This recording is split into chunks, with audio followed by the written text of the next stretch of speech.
Have you ever struggled with trying to balance your school life with your free time? Well, I certainly did. But in this video, I'm going to show you tips on how you can study 2 to 3 hours a day and still ace your exams.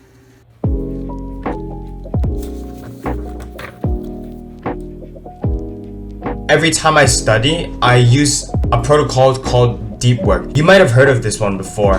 Deep work is like an intense state of focus where you are totally focused on a few tasks at a time. So how it works is basically you get a timer for 50 minutes, write down a few tasks that you want to achieve in this time slot. This is key, guys. This is really key because when you write down the things, it really helps you to focus on the task at hand and not be distracted by other thoughts. Oh yeah, I've made a deep work routine that you can try for yourself in the description. So in deep work, you're often working in a flow state. You can get into the flow state by doing a certain routine. So for me, it's... Wait. Shit, where's my lube, bruh? Nah, I'm just kidding. Here's what I actually do.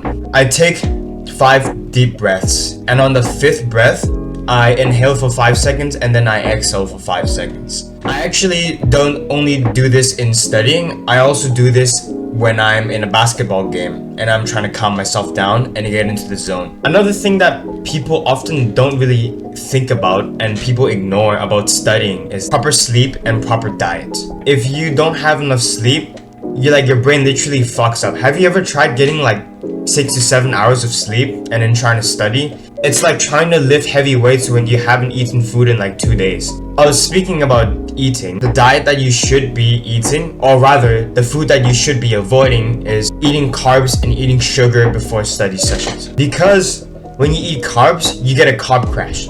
Trust me, you don't want that to happen when you're studying. And the last thing I do is called active recall. So active recall is basically forcing your brain to think about a certain concept or something that you've learned.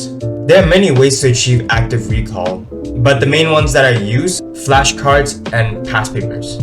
That's it. I don't do anything else. It's literally just flashcards and past papers. I really recommend you to use this flashcard app called Remnote. It's a spaced repetition app. It helps you organize all your flashcards and spaces them out so that you don't forget the material. It's honestly super useful.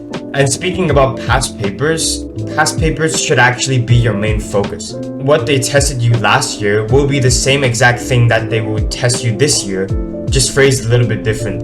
When you put in the work and put in the hours in those past papers, your grades will improve by so much.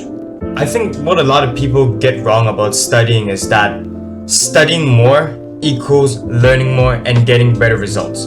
That's just not true. You know, when you study too much and if you study inefficiently, then what's the point of even studying? You're not learning shit, alright? Oh, I study 2 hours every day. Oh, I study 5 hours every day. Like, shut the fuck up. I don't want to know how many hours you study every day. I want to know how efficient you are and how much results can you gain from that amount of studying time you did. And this is where a lot of people are gonna probably say, I have so much work to do. I can't fit everything into 2 hours every day. Yeah, I understand. I sometimes study like 3 hours, 4 hours a day. It really depends on your circumstance. And I think the people who strictly put 2 hours into studying only every day, I think that's bullshit. You should study as much as you want to study to get your results, your goals, and your achievements. What are you waiting for, bro? What are you waiting for, bro? Go study.